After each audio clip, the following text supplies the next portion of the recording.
با سلام و درود. بهزاد فرخاری پدیده موسیقی افغانستان و هندوستان را بهتر بشناسید. چنل رو سابسکرایب کنید، زنگوله رو بزنید و برای حمایت از ما فقط کافیه که ویدیو رو لایک کنید. در ادامه با هفس تی وی همراه باشید.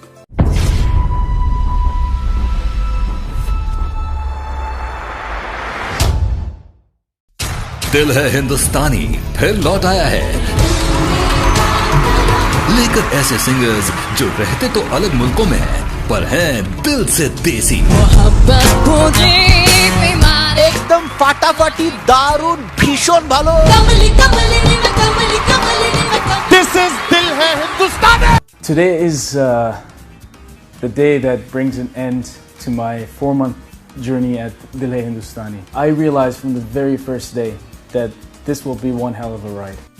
یک پسر جوان افغانستانی در مسابقات جهانی موسیقی هند شرکت کرد. او میگه من به نمایندگی از طرف کشورم یعنی افغانستان در این مسابقات شرکت کردم. در این مسابقه 20,000 شرکت کننده از تمام جهان و 1000 شرکت کننده از خود هندوستان شرکت داشتند که بهزاد به مقام 12 بهترین راه یافت.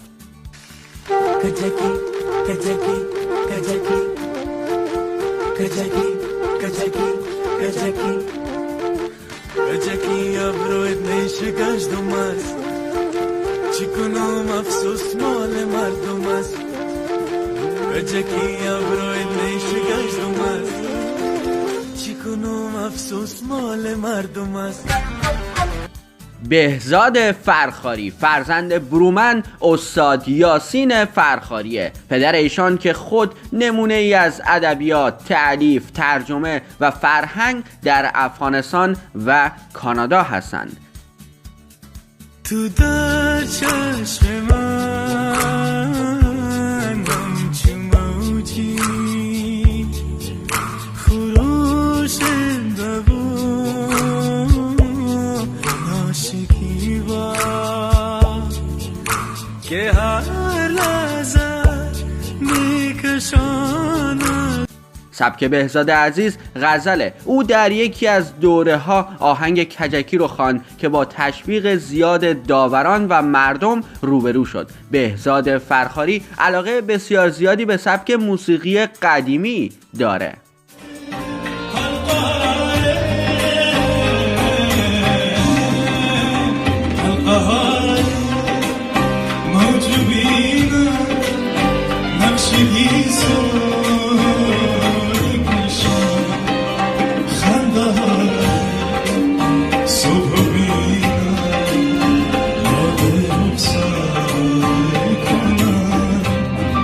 بهزاد سبک موسیقی افغانستانی و گروالی رو ادغام کرد و باعث شگفتی مردم و داوران شد. او در کنار موسیقی و هنر درس هم میخونه و اکنون دانشجوی سال 3 در کاناداست.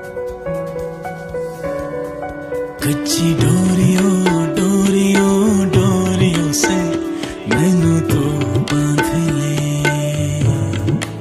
اے ناراضگی کاغذی ساری تیری میرے سونیا سن لے میری دل دیا گلاں. اما جالب اینجاست که از بین تمام کسانی که از کانادا شرکت کرده بودند بهزاد تنها شخص پذیرفته شده بود که با صدای جادویی خودش صحنه رو تکون داد. استعداد و توانایی در وجود بهزاد فرخاری به قدری بالاست که داوران پرآوازه و بزرگ موسیقی هند با شنیدن صدای او شوکه شدند و بسیار او رو تحسین کردند. डूबा डूबा रहता हूँ आँखों में तेरी दीवाना बन गया मैं चाहत में तेरी अब दिन गुजरते रही रातें कटती रही तेरी तस्वीर से दाग बनती रही तू आजा. همراهان گرامی فراموش نکنید که حتما به صفحه اینستاگرام بهزاد فرخاری به آدرس بهزاد موزیک برید و این جوان با استعداد و پدیده موسیقی افغانستان رو حمایت کنید. بهزاد عزیز، ما به تو افتخار میکنیم و آرزومندیم که همیشه در راهی که در پیش گرفته ای پیروز و برای افغانستان پر افتخار باشی. جملات زیبای خودتون رو برای بهزاد فرخاری توی کامنت ها بنویسید و براش آرزوی موفقیت بکنید و در ادامه چندین اثر دیگه از این هنرمند جوان بشنوید.